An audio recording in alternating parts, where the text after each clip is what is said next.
Hey everyone, this is Marielle from Simply Finance, and you're back on Simply Finance TV.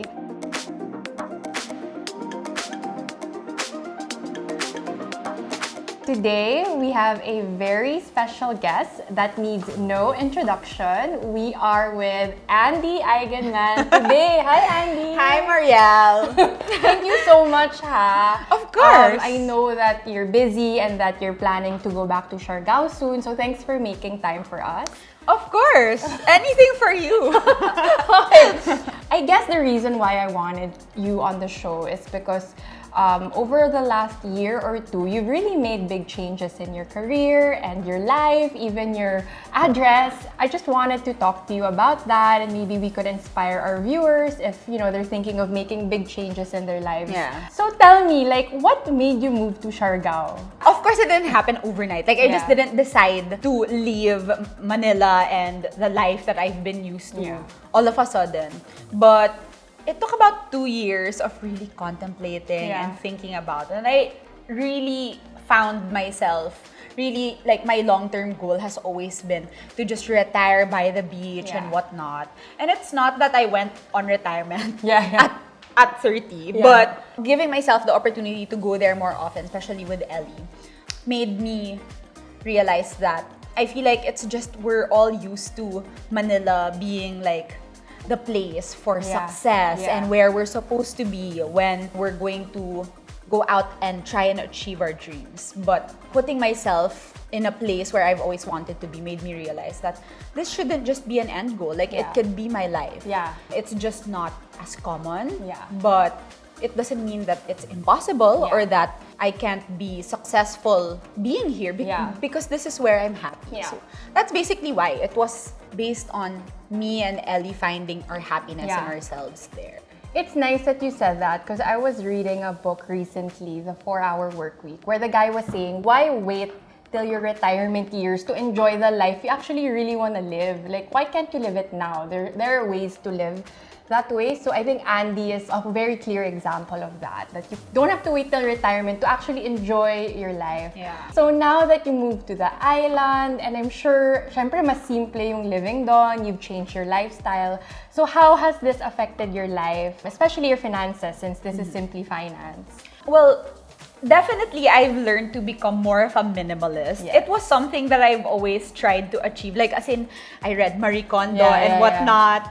I wanted to achieve that ever since I was here in the city and apply that to the life that I had before. And while I felt it was doable, it wasn't until I moved to Siargao that the way or the process of achieving a minimal lifestyle was more understandable to me. Yeah. And then I was able to bring it into my own home, wherever that may be, including here in Manila and our lifestyle in general. So, in turn, I guess I've become smarter with money, especially my partner. He's a very simple guy, and he's the type who, yes, I have dreams and I want to achieve this and that, but money is something more that we need to survive, but not to keep us happy. So, our entire family, we're the type of people who really just want to keep or have what we need and whatnot, diba? And it's not, actually, it's a misconception that it's cheap in Siargao.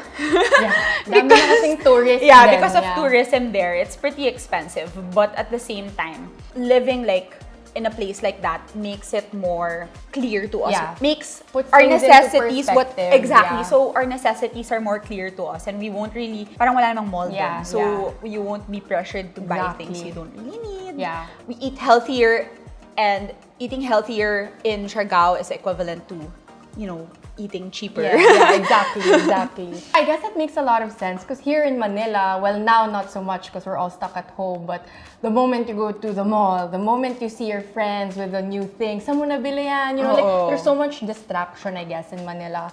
And I guess living in Siargao, the distraction is taken away and you focus on what really matters, your family, your hobbies there. Now that, you're 30 and so many changes have happened in your life. You know, you from Agua Bendita days to now having a super successful Happy Islanders vlog, from Ellie to expecting your third child. Since this is Simply Finance, I wanted to ask you, syempre, you know, you were in the limelight, you were earning big chunks of money as an actress at an early age. And then now, ang dami na nangyari, you're a mom, you moved to Siargao.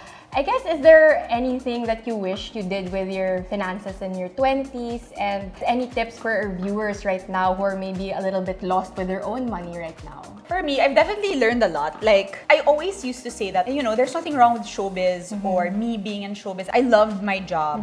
It's just the timing of it all that I feel I wasn't ready, I was too young, you know, I wanted the chance to find myself and figure out what really makes me happy, stuff like that. But one of the things that make me say that is, I guess, how I handled my money. Like, that just goes to show that I was having too much fun in my youth and I wasn't thinking too far ahead.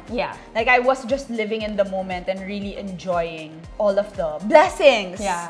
But without really thinking of where I want my life to be or go in the future, and how to really be smarter with my money. Kasi, you know, I had parents naman who were, my mom was taking care of me also. So, you know, I'm grateful that I didn't have that much pressure.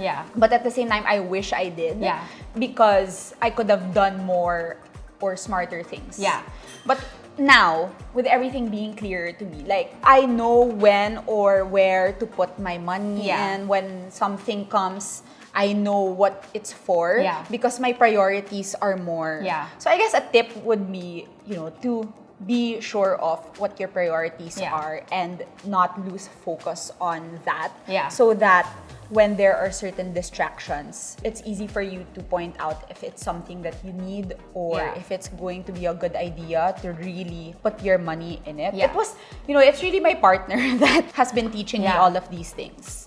I feel like because he's used to and he likes his simple living. Like, example, our earnings, it's not something that yung parang it doesn't overwhelm him in a way that he doesn't know what to do with it. So before we also like to plan ahead and budget everything, something I plan ahead, guys.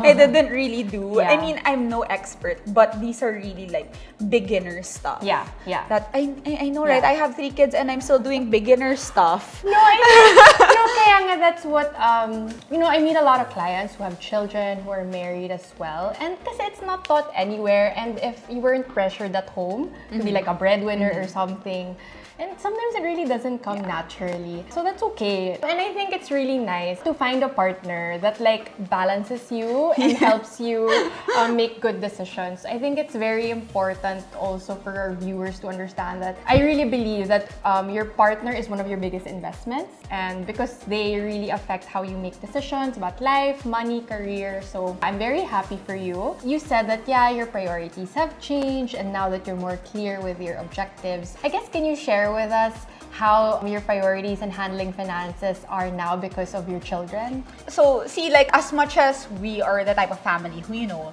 likes to live in the moment and whatnot, when it comes to our finances, we like to think long term. Because Filmar and I are very much aware that, you know, our decision to live the island life, to live a lifestyle that is not the typical, you know, especially with younger families who are still with parents who are still, you know, trying to save money and whatnot. We want to make sure that we're able to keep like a certain amount in order to give our children the future that they deserve, which is a future that they want. We are raising them on the island, and we're really happy that that's where they feel they belong and that they're happy there too. But we want that as they grow older, they're able to make their own decisions and to be able to, just like me, give themselves the life that they want wherever that may be.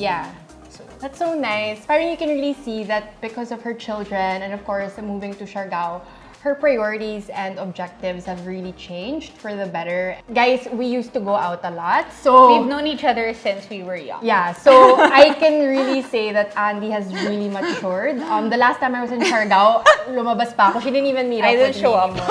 So I'm so happy for you, Andi. Thanks, again, Mariel. Thank you for agreeing to talk to me today. Can you invite our viewers to your vlog and your other projects? If you are not familiar, me and my family have a YouTube channel called Happy Islanders. So I hope that, you would come check out our family adventures, especially the ones on the island. Thank you guys for tuning in. If you'd like to know more, as usual, you can book a free discovery call at simplyfinanceph.com or check out our Instagram at simplyfinanceph. And I'll see you guys on the next episode. Bye!